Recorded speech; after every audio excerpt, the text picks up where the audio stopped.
student, selamat datang di mata kuliah Biologi Konservasi. Bersama saya, Nofriyanti, dosen jurusan Kehutanan Universitas Lampung. Selamat belajar ya! Topik kita kali ini adalah ketidakpastian manajemen konservasi bagi goal konservasi ke hati. Oke, selamat belajar ya! Assalamualaikum warahmatullahi wabarakatuh. Apa kabar semuanya? Semoga kalian tetap sehat ya, meski dalam keadaan pandemi. Dan ini adalah kuliah terakhir kita. Jadi minggu depan kita sudah ujian. Kalian ibu harap tetap semangat. Pertemuan hari ini kita akan bersama-sama membahas tentang ketidakpastian manajemen konservasi bagi goal konservasi ke hati. Maksudnya gimana sih? Maksudnya apa saja yang menjadi batasan dalam penerapan konservasi jika kita punya tujuan ingin mengkonservasi biodiversitas atau keanekaragaman hayati. Jadi ke hati di sini disingkat dengan keanekaragaman, adalah singkatan dari keanekaragaman hayati. Mari kita lanjut. Krisis keanekaragaman hayati di Indonesia itu di-leading oleh human activities. Jadi semua aktivitas kita itu sebenarnya destroying the natural world. Hampir semua aktivitas kita itu banyak yang merusak ya. Leading to the extinction of animal and plant species at an alarming rate. Jadi kita ini sadar ataupun tidak sebenarnya sudah melakukan aktivitas perusakan. Nggak usah jauh-jauh. Contohnya kita sendiri menyiptakan sampah, menghadirkan sampah. Kita bisa memilih untuk tidak mengeluarkan sampah, tapi ternyata kita melakukannya gitu. Nah, sampah ini secara tidak sadar kita berikan kepada bumi ini dan tidak kita perbaiki. Ya, apa yang sudah kita berikan itu ternyata kita nggak sadar nih. Contoh bungkus permen, ya kan? Keluar kemana-mana. Ini sampai loh ke Afrika sana, sampai loh ke laut sana, gitu ya. Nah, krisis keanekaragaman hayati ini adalah dampak lanjutan dari apa yang sudah kita lakukan itu. Ujung-ujungnya apa? Ujungnya ya keanekaragaman hayati kita krisis ya kan. Tingkat kerusakan ekosistem ini menjadi indikasi. Kemudian ancaman kepunahan spesies ini juga ada salah satu indikasinya. Erosi sumber daya genetis itu sudah jelas. Kalau memang ekosistemnya rusak, spesiesnya juga mulai punah, maka genetiknya juga akan terancam ya. Kenapa terancam? Karena minggu lalu sudah kita bahas ya, ada perkawinan di dalam spesies itu. Ya memang perkawinan memang dalam spesies, tapi ada inbreeding gitu, ada pola-pola yang sebenarnya tidak boleh dilakukan oleh si spesies itu, dalam satu spesies itu. Elizabeth Merema, seorang Executive Secretary of Convention on Biological Diversity, jadi sebuah konvensi dunia yang membahas tentang konservasi biologis keanekaragaman hayati ya. Jadi kita di sini bersama-sama pemerhati di dunia ini, pemerhati konservasi di dunia itu, kita nggak punya waktu lagi gitu loh, kata mereka. Biodiversity itu sudah lost, nature sudah lost. It is at an unprecedented level in the history of mankind. Jadi dalam sejarah dunia ini udah yang paling parah gitu loh. We are the most dangerous species in the global history. Jadi kita ya manusia ini adalah spesies yang sangat-sangat berbahaya. Jadi kalau misalnya kalian baca gitu ya, kalian bisa renungkan apakah benar. Kalau harimau Sumatera itu nggak ada, benar nggak web of ecosystem atau jaring-jaring makanan itu akan terganggu. Misalnya kalau nggak ada harimau, maka rusa akan banyak, maka babi hutan akan banyak, maka akan terganggu begini. Kalau secara langsung menghilangkan spesies mangsa ya berarti tadi rusa, babi hutan itu kan adalah mangsa. Jika harimau nggak ada, lalu spesies mangsa itu berkembang dan tidak bisa dikendalikan, itu bohong banget, karena kita adalah the most dangerous species. Kitalah top predator sesungguhnya. Kalau mangsa banyak, kita bisa tembak itu rusa. Kita bisa tembak karena kita konsumsi rusa. Kita konsumsi babi hutan, kan begitu. Jadi sebenarnya kenapa kita melindungi top predator yang ada dalam jaring makanan tertinggi itu, top carnivore itu, karena dengan menjaga dia mau nggak mau nih kita tuh juga menjaga hutan. Ujung-ujungnya apa? Krisis keanekaragaman hayati dapat ditekan. Itulah kenapa disebut why we have no time to wait. Kita nggak punya waktu nih untuk melakukan banyak hal yang ujung-ujungnya bikin biodiversity kita malah loss, gitu ya. Kita lanjut. Ada 4 traits to biodiversity. Pertama, land and sea use change. Jadi sadar nggak sadar nih, bahkan sengaja ya, kita ada yang disengaja, kita melakukan habitat loss and degradation of habitat. Example, agricultural land use which is responsible for 80% of the goal deforestation. Tapi gimana dong Bu, gimana dong kita nggak makan, ya kan? Kita tetap bisa makan harusnya, kita tetap bisa menggunakan lahan seharusnya, tapi dengan pengaturan. Kita tuh harus mengatur, di sini inilah tempat yang cocok untuk industri. Inilah cocok untuk pertanian. Inilah tempat yang pas yang bisa dilakukan untuk konservasi keanekaragaman hayati. Nah, jika ternyata konservasi spesies terutama mamalia besar misalnya yang membutuhkan wilayah yang luas, maka kita bikin koridor. Selama ini gimana? Fragmented area nggak punya koridor, ditambah lagi polusi. Ya, make the environment unsuitable for survival directly and indirectly. Lama-lama kita juga nggak bisa betah di bumi ini karena faktor polusi. Kemudian ada lagi spesies overexploitation. Ini yang bahaya, kita ambil terus. Kalau di laut overfishing, kalau di darat overhunting, ya tembak terus. Jeratnya pakai jerat-jerat yang modern. Nah, hancur deh. Kemudian climate change, forcing the animal to shift range on confounding the signal that trigger seasonal events and more. Kita lakukan banyak hal yang sebenarnya sudah mengubah tatanan bumi ini, mengubah atmosfer. Siapa yang suka pakai parfum yang bisa semprot-semprot? Nah, kurangi itu ya. Kemudian kita secara sadar nggak sadar kita bawa spesies asing dan invasif bahkan ke bumi ini, ke tempat kita. Itulah kenapa sebenarnya kalau orang dari luar, misalnya dia dari hutan, dia wajib membersihkan sepatu ketika dia akan berpindah ke tempat lain. Karena bisa saja benih ya, biji-bijian itu nyangkut di sepatunya lalu terbawa ketika dia mampir ke salah satu tempat dengan tanah terbuka ya. Karena spesies invasif ini compete with native species for space, food and other resources. Jadi dia itu cukup struggle di habitatnya. Sometimes spread disease and native species have no immunity. Jadi dia ya udah cuek aja. Pokoknya gua bertahan nih, gua bisa gitu. Nah, itulah kuncinya suatu spesies itu bisa menjadi invasif. Next, kalau misalnya nanti kalian bisa mempelajarinya di mata kuliah yang lain lebih dalam untuk spesies invasif ini. Oke. Kita tadi sudah singgung-singgung sedikit. Nah, ini ada 4 spesies yang ternyata dalam keadaan extinction. Amfibi itu ada 40% yang berada dalam keadaan extinction ya. Kemudian conifer ada 34%, reef corals ada 33%, shark and rays ada 31%, selected crustacean ada 27%, dan mammals itu cukup banyak ya. Birds juga. Ini diakses oleh IUCN Red List of Threatened Species. Jadi kalau misalnya kita lihat current globalnya di sini, kalau untuk kelompok ini kan penelitian di ocean ya, ada banyak yang sudah critically endangered. Coba kalian lihat ini lebih dari 10% itu banyak loh. Karena konsekuensinya apa bagi misalnya kayak kita nih, negara dengan mega biodiversity. Oke, mega, tapi bukan berarti jumlah individunya banyak. Mega biodiversity itu berada dalam tataran jenis. Kalau jenisnya banyak, maka konsekuensinya adalah jumlah individunya sedikit. Benar nggak? Tapi kalau dia jumlah individunya banyak, maka jenisnya pasti sedikit. Nggak percaya, teliti aja selama bertahun-tahun. Atau cari teorinya kalau misalnya nggak bisa teliti.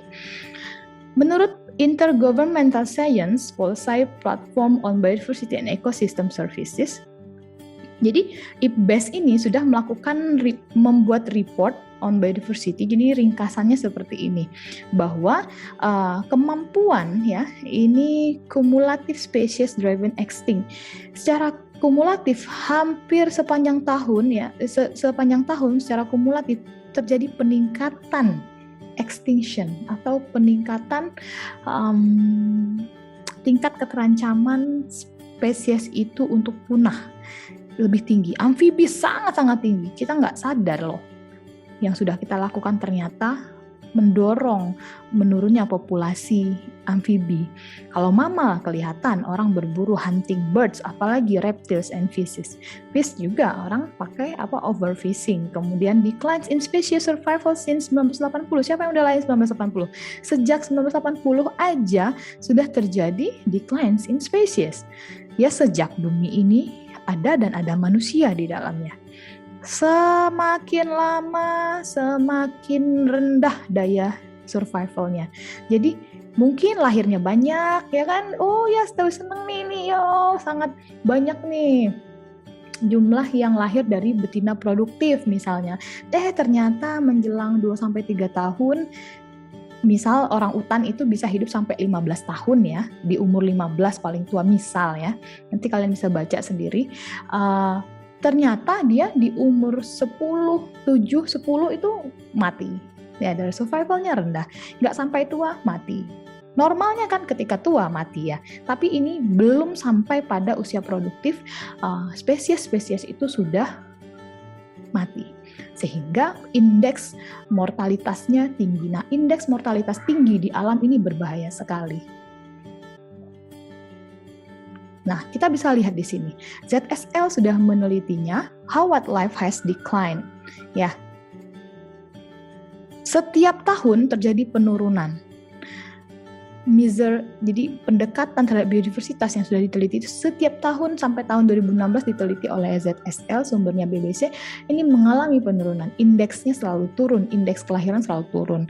Nah, terkait dengan mamalia, jumlah mamal setiap tahun juga semakin menurun. Yang kejadiannya yang paling parah menurun drastis antara 1920 hingga 2000-an. Ini coba kita lihat, kita bandingkan dengan laju deforestasi. Pasti ini selaras nih, sama nih. Ya, seiring dengan laju deforestasi, kita ambil buat HPH ya, kita ambil kayunya, mau nggak mau nih menurunkan jumlah spesies, apalagi jumlah individu.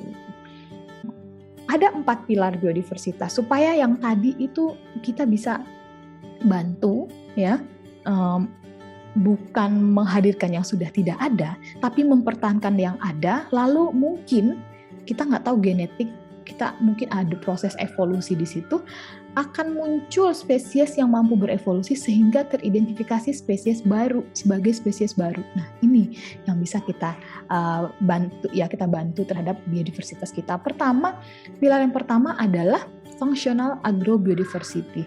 Ya, ada yang kedua adalah landscape diversity. Yang ketiga specific species, dan yang keempat adalah koridor. Kita membuat koridor. Ya, yang pertama itu adalah kita mempertahankan keanekaragaman hayati yang ada di lahan pertanian. Kemudian keanekaragaman di lanskap pertanian, nih secara landscape-nya. Kemudian kita mengelola spesies khusus, ya spesies-spesies penting yang tergolong ke dalam umbrella species, flagship species ya, dan menciptakan koridor di antara kedua lokasi yang sebenarnya dalam landscape itu saling membutuhkan. Kita bisa mulai dari optimizing the functional agrobiodiversity. Kita optimalkan yang sudah ada sekarang. Kita bangun, kita tumbuh kembangkan. Kalau misalnya lahan kita adalah memproduksi komoditas hortikultura, maka yuk kita bangun lahan kita ini dengan tanaman-tanaman keras, dengan konsep tumpang sari misalnya ya, atau agroforestry. And then we support by landscape diversity, menciptakan ini, and corridors and sources for biodiversity pilar. Jadi kita bantu dia, setelah kita optimalkan apa yang kita punya, lahan yang kita punya, kita lihat secara lebih luas lagi, lebih holistik lagi dalam tataran landscape, apakah ini sudah saling berkesinambungan. Jika belum, maka you should create the corridors and sources area. Ya, ciptakan. When you desire measure for maintaining specific species can be taken. Jadi jika di dalamnya ada ataupun tidak spesifik spesies di dalam lokasi yang Anda bangun bersama secara komunal di masyarakat itu, Anda bisa melindungi atau lebih concern ke spesies-spesies yang spesifik ini tadi. Kalaupun nggak ada, ya optimalkan apa yang ada di dalam functional agrobiodiversity itu, begitu ya. Ini adalah contoh yang tadi penurunan jumlah declines in nature.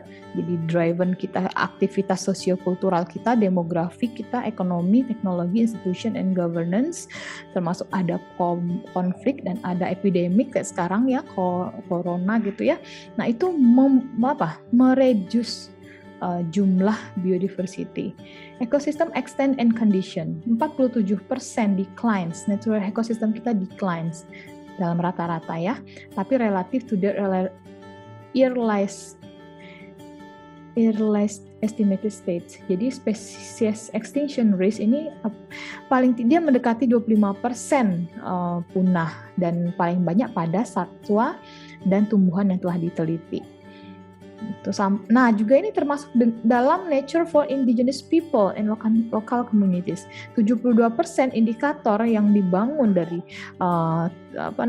masyarakat asli dan lokal community itu menunjukkan bahwa ada deterioration of element of nature important. Jadi menunjukkan bahwa ada yang penting gitu, ada yang sangat berguna yang sedang berjalan pada proses kehidupan mereka. Seharusnya ini kita pahami bersama bahwa ini adalah suatu konsep yang membutuhkan pendekatan landscape holistik begitu.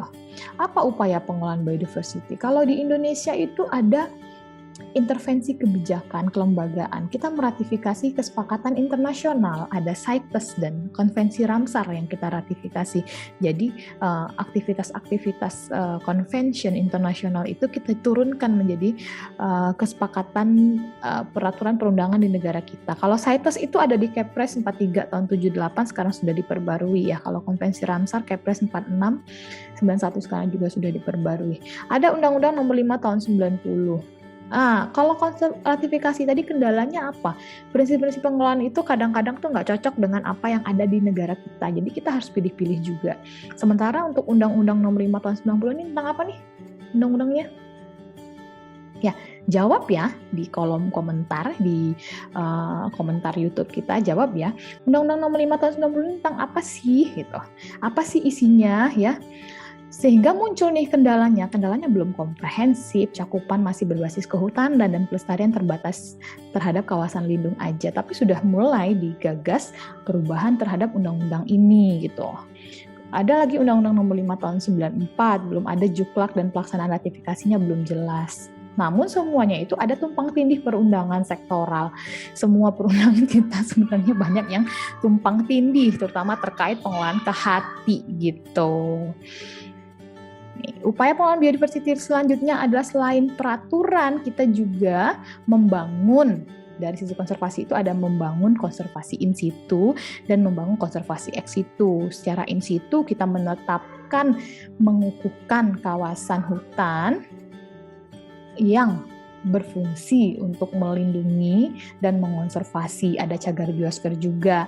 Kendalanya apa? Ternyata ancamannya bukan cuman perubahan iklim, bukan cuma adanya perubahan suhu, bukan hanya karena ya bencana misalnya, tapi ternyata ancamannya itu adalah karena kebutuhan perut manusia, sehingga logging, perambahan lahan itu yang muncul dalam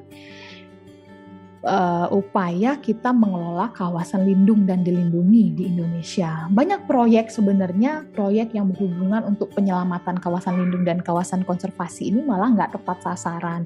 Itulah sebabnya sekarang sudah mulai didekati dengan cara yang berbeda. Ada perhutanan sosial, ada konsep kemitraan konservasi, entah juga sih apakah itu nanti akan tepat sasaran, tergantung sebenarnya bagaimana kita melakukan pendekatan kepada masyarakat ya, yang tadinya dianggap sebagai ancaman kini nggak boleh lagi dianggap sebagai ancaman, harus menjadi partner agar kita bisa menumbuh kembangkan hutan. Oke, lanjut dari sisi konservasi ex situ. Apa sih ex situ? Ex situ maksudnya adalah konservasi di luar habitat alaminya. Ini biasanya bisa fokus pada spesies-spesies tertentu ya, bisa juga fokus secara landscape atau ekosistem. Nah, kalau untuk spesies tertentu, kita harus menjaga keanekaragaman genetik dari dalam spesies itu, dari masing-masing spesies itu, maka dibentuklah, dibangunlah, ya, ditetapkanlah kebun raya, kebun binatang, taman safari, kebun botani, tahura, penangkaran satwa, taman burung, rehabilitasi orang utan, pusat latihan gajah, ya. Bisa juga melakukan penangkaran pribadi nih untuk perusahaan dan perorangan. Kalau ini tadi, ini adalah pemerintah atau organisasi. Kemudian penangkaran ini punya kendala ternyata ya, untuk satwa yang tidak dilindungi, flora fauna ini ada 44 perusahaan nih. Kendalanya apa? Dana lagi-lagi. Misal penangkaran terenggiling saja itu butuh dana pakan satu hari itu sekitar 150.000 untuk satu ekor terenggiling ya. Gimana kalau terenggilingnya sudah banyak, itu berpuluh, bisa jutaan untuk satu hari. Nah, di mana dananya? Sementara kalau kita panen itu harus F2-nya kalau spesies yang dilindungi ya. Coba nanti lihat di peraturan, spesies dengan appendix 1 itu nggak boleh diperdagangkan. Spesies appendix kedua boleh dimanfaatkan, diperdagangkan dengan syarat adalah yang diambil F2-nya. Apa itu F2-nya? F2, kalau F0 itu adalah induk, ya, F1 itu adalah anak, F2 itu berarti cucu, berarti cucunya baru bisa kita panen, kita jual, kita makan, kita jadikan apapun. Nah, benarkah itu? Di lapangan implementasinya gimana? Saya sudah bisa panen nih, siapa tahu ini bukan F2-nya, malah induknya udah diambil ya kan? Atau mungkin F1-nya, malah anaknya, baru anaknya udah diambil, karena memang kendalanya pada dana. Yang berhubungan dengan dana juga adalah fasilitas.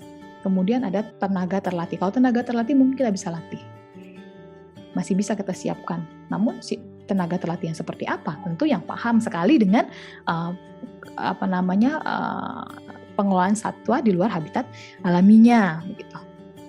Di mana sih ketidakpastian manajemen konservasi itu? Ada, di seluruh tempat ada. Seluruh tempat yang bernaung biodiversitas itu mengandung ketidakpastian dalam manajemen konservasi. 3 pilar konservasi yaitu perlindungan sistem penyangga kehidupan, kemudian pengawetan kehati dan ekosistemnya, pemanfaatan secara lestari. Ini ketiga-tiganya ini menempatkan ekosistem kita pada sesuatu yang sebenarnya tidak pasti. Kenapa dikatakan tidak pasti? Karena bisa saja terjadi gonjang-ganjing ketika kita melakukan aktivitas.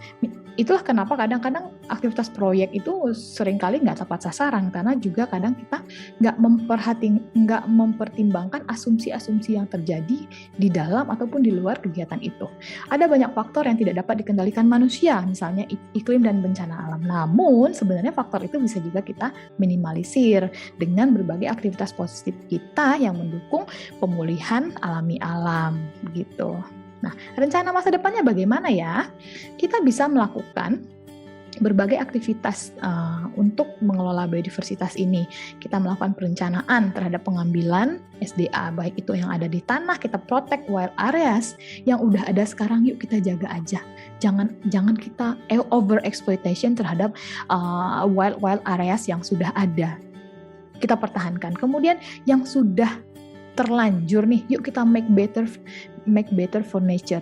Kita lakukan seperti tadi konsep yang 4 pilar biodiversity tadi, agro biodiversity, yuk kita lakukan keempat itu. Kemudian if you in the cities, you can make spaces for nature. Yuk kita bangun kita ciptakan bangunan-bangunan yang ramah lingkungan.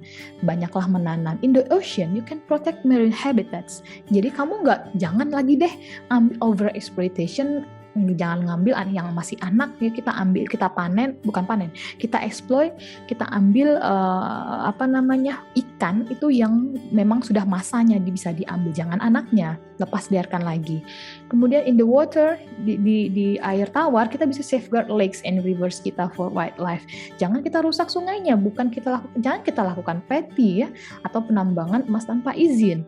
If you concern in climate, you can reduce impact of climate change, ya minimal nggak pakai CVC gitu, CVC CFC. Ya, ya.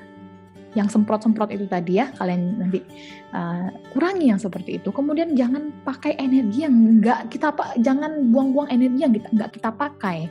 Ya, dalam food misalnya, tolong dong kalau makan jangan dibuang-buang, dihabiskan. Seandainya kita merasa itu berlebihan bagi kita, nggak akan mampu kita habiskan, ya udah sih tidak usah diambil, nggak usah kita paksakan ke dalam piring kita. Itu juga berhubungan dengan kalau orang yang makan terlalu banyak ya, dia selalu semangat misalnya dalam satu kondangan gitu kan ngambilnya banyak, itu mencerminkan dirinya loh. Orang yang tidak bisa mengontrol konsumsinya itu berbahaya karena dia akan sulit menekan aktivitas konsumtifnya tadi. Dan kita juga berupaya untuk mengembangkan SDA alternatif. Kalau ini nggak ada, gimana kita manage whole environment kita?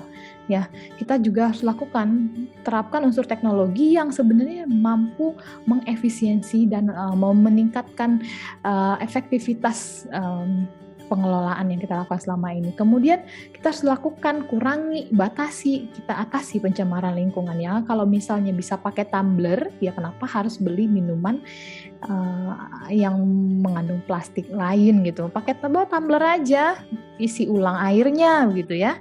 Kan bisa tuh kita ada air-air yang bisa kita minta secara gratis, ataupun nggak apa-apa kalau misalnya kita beli ya nggak usah pakai plastiknya begitu. Kemudian lakukan reuse, and recycle terhadap sampah-sampah kita. Oke.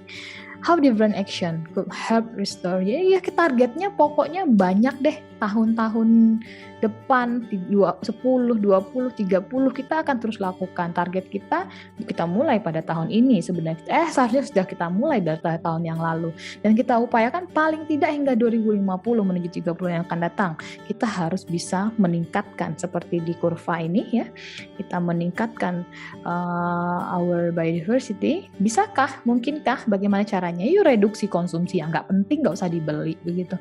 Produksi barang dan jasa lingkungan. Kalau misalnya bisa pakai yang bekas ya udah, kenapa beli yang baru ya kan. Nah ini juga kalau saya pribadi juga masih saya usahakan untuk tidak memboros-boroskan sesuatu yang tidak diperlukan. Kemudian kita pangkas polusi. Ya andai Anda nggak perlu kemana-mana ya udah nggak usah jalan-jalan. Mengeluarkan bensin, mungkin Anda punya uang untuk membeli bensin, tapi itu juga akan mempercepat eksploitasi terhadap bumi ini ya. Semakin banyak Anda mengkonsumsi barang atau energi yang tercipta dari sumber daya yang tidak dapat diperbarui, maka akan membantu perusakan bumi ini lebih cepat. Jadi jangan lakukan itu. Kalau nggak perlu, kalau dekat ya udah jalan kaki aja gitu ya. Kalau misalnya nggak usah ke sana ya nggak usah ke sana. Nggak harus ngabuburit kok. Orang, nah ini nih kebiasaan ngabuburit ini kadang-kadang kan suka membuang-buang waktu, membuang tenaga, dan membuang sumber daya energi itu tadi. Ya nggak usah lakukan lah, di rumah aja gitu ya. Meningkatkan aksi yang mendukung laju penurunan perubahan iklim, dan jangan lupa aksi untuk memulihkan ekosistem melalui conservation, restoration, rehabilitation di habitat yang sudah ada, yang rusak. Oke, thank you for your joining our class. Thank you for joining our class. Selamat belajar. Ulangi video pembelajaran ini ya. Good luck for your study. Jangan lupa minggu depan kita ujian belajar. Dan jangan lupa jawab semua pertanyaan yang ada di dalam video ini. Assalamualaikum warahmatullahi wabarakatuh.